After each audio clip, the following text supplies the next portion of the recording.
दोनों लोगों को, एक का नाम था डॉक्टर सत्यपाल, नाम भी उसी तरह है ये, और एक का नाम था सैफुद्दीन किचलू। बहुत ईमानदार बेचारे थे, इनसे तो ज्यादा ईमानदार ये थे कौन सा हरियाणा वाला राम रहीम न जी, उनका भी सेवक पूरा घेर लेता था रोड को ही कि मेरे भगवान है।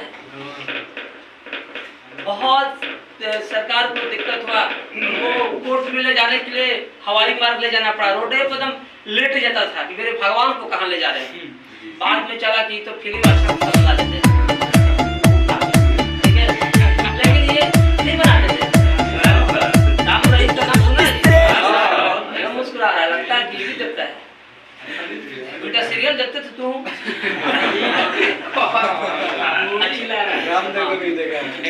इसलिए डॉक्टर सत्यपाल और सैफुद्दीन किचलू की गिरफ्तारी जब हो गई तो अमृतसर के जो लोग थे उनका ये विचार था कि भाई देखो इतने अच्छे आदमी का, या जो क्रांतिकारी जुझारू रूप से समाज हित में कार्य करते हैं, किसी प्रकार की इन पर कोई दाग नहीं है, इनको गिरफ्तारी हो गया है, तो हमें इनकी रिहाई की कोई न कोई योजना बनाना चाहिए, क्योंकि 3 महीने तक जेल में रखने का मतलब फिर निर्दोष के रूप में आ जाएंगे। तो फिर सरकार की ये जो नीति है, जो रॉलेट एक्ट लाया है, ये गलत है। इसी के विरोध को, इन दोनों व्यक्तियों को रिहा करने के लिए अमृतसर शहर के पास, ठीक है, एक जाली नामक व्यक्ति का एक बाग था। पहले तो बाग बगीचे में बैठक होता था, कहाँ उस समय टाउन हॉल था, कहाँ उस समय एसी रूम और पंखा इत्यादि था। बस जहाँ गर्मी हो रहा है चल जाओ खरिहानी में, इस समय तक 6 बजे आ गया मच्छरदानी में कूलर लगा है कि नहीं है। तो इसलिए पहले जो थे प्रकृति की दी हुई सारी सुविधाओं को लोग प्रयोग करते थे। तो उस जाली नामक व्यक्ति अमृतसर शहर से 2 किलोमीटर हटकर उस बाग बगीचे को सुशोभित किया था, उसी में मीटिंग रखा गया था, उसी बाग बगीचे में।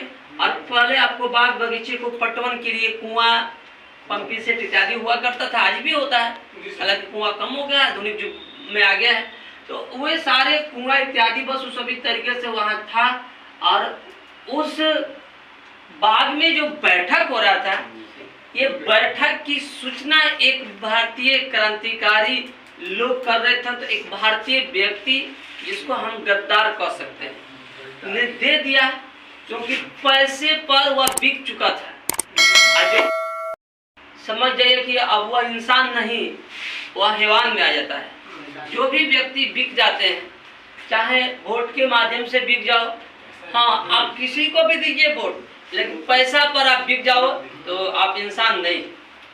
एक क्रांतिकारी, क्योंकि एक क्रांतिकारी जो ये सम्मेलन हो रहा था, और एक गद्दार जिसका नाम था हंसराज, ये अपना ही था, भारत का ही था, अंग्रेजी नहीं था। हम तो शुरू में बताते हैं कि कोई भी घटनाक्रम घटित होता है, हार भी होता है, तो अपनों ने, हमें तो अपनों ने गैरों में कहा, तो भी कम नहीं, ये भी मुस्कुरा रहे, हम भी कुछ बोलेंगे। ये कह रहा है कि हमें तो अपनों ने लूटा, गैरों में कहाँ दम था। हम तो फोन करके बताने वाले ही थे ये घटना के बारे में, पर क्या करें, मोबाइल ही बंद इसलिए ध्यान से। और एक घटनाक्रम घटित जो हुआ है, बहुत इतिहास में विदारक हुआ है, और इस घटना को जितना भी निंदा किया जाए कम है। जनरल ओ डायर जो था, वह वहां के डिप्टी कमिश्नर जो था जनरल आर डायर को सूचना दिया कि जाओ वहां पर देखो, वहां लोग जो हमारे सरकार के तहत साजिश रचते हैं, मीटिंग कर रहे हैं, उसे मार डालो, भगाओ वहां से। और हंसराज ने बता दिया था, तो जनरल ओ डायर के निर्देशानुसार आर डायर जो जनरल था वह चला गया और निहत्थे लोगों पर अंधाधुंध गोलियां चलाई। बताओ, आराम से कोई मीटिंग कर रहा है, कोई आकर चारों ओर से घेर के फायरिंग करेगा, लगेगा तो क्या हो जाएगा। और ये इसमें हजारों लोगों की लाशें छलनी हो गई, खून से लबदब हो गया भूमि। इसके बाद यह घटना डेट भी समझ लीजिए 13 अप्रैल 1919 को है। तो ये जलियांवाला बाग हत्याकांड के नाम से इसे, क्योंकि जलियांवाला बाग में मीटिंग हुआ। और इस घटना के जब लोगों के बीच यह मैसेज गया, सुना लोगों ने, तो भारत के लोगों के अंदर एकदम विरोध का एक क्रांति आ गई।